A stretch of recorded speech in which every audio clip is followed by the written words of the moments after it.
Thanks, Mr President. My question is to the Minister representing the Minister for Social Services, Senator Fifield.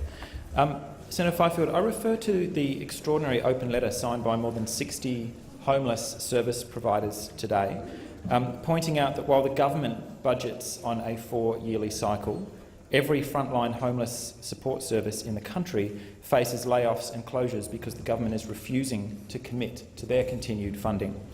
Will the government commit to a 4-year national partnership on homelessness, and if not, why not?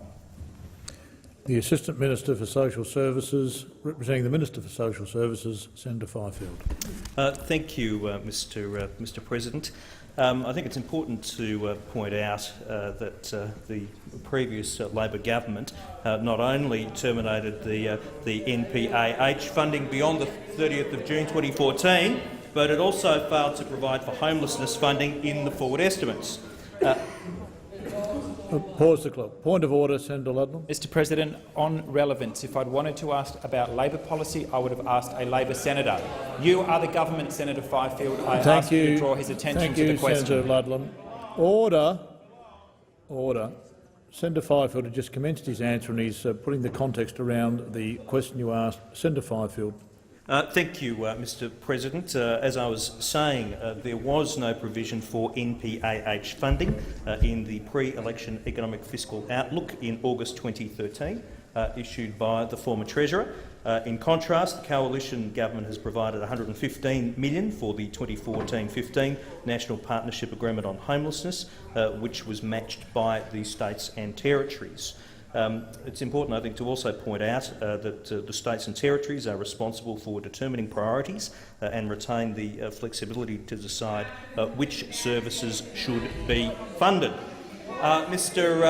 Mr President, in the short term, future arrangements for the National Partnership Agreement on Homelessness will be considered in the context of the 2015-16 budget, while longer-term arrangements for housing assistance and homelessness services will be considered in the context of the White Paper.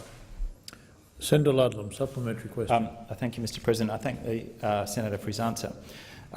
Senator Fifield, in the context of the $115 million you identified, I presume you are aware, through you, Mr President, that that amounted to a cut of $44 million. Will the government be restoring that cut as part of the extraordinary cuts to the housing and homelessness portfolio? And will the government immediately reinstate the $21 million it cut for peak bodies like Homelessness Australia just 3 days before Christmas? Minister. Thank you, Mr President. As I stated before, but I'll restate it for Senator Ludlam, that in the short term, future arrangements for the partnership agreement on homelessness will be considered in the context of the 2015-16 budget.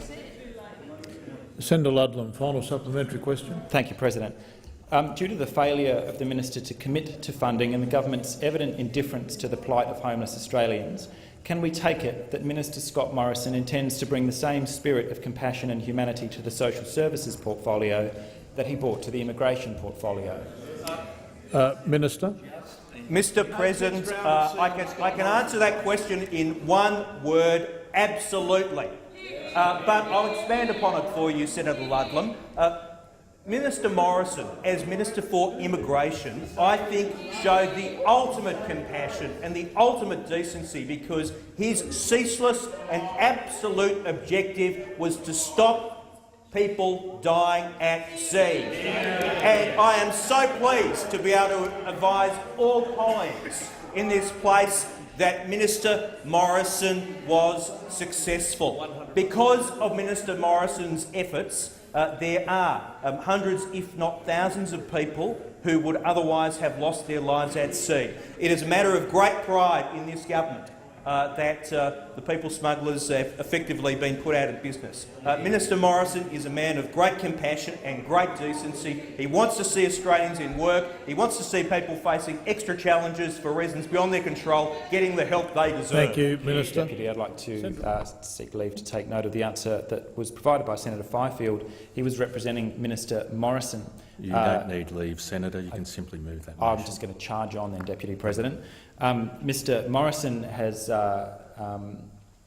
taken over responsibility for some of the most vulnerable people in our community, people at risk of homelessness who are actually suffering homelessness. And perhaps Senator Fifield recognised that I was being somewhat tongue-in-cheek in the final question that I put to him about whether Mr Morrison was going to bring the same spirit of compassion and humanity that he brought to treatment of people seeking sanctuary and refuge in Australia to people who are suffering homelessness. Homelessness kills people, and I don't think anybody on any side of politics, presumably none of us have ever been homeless or potentially at risk of homelessness, but I bet we all know somebody who has, because it is so widespread in a housing market as warped and overheated as that of Australia.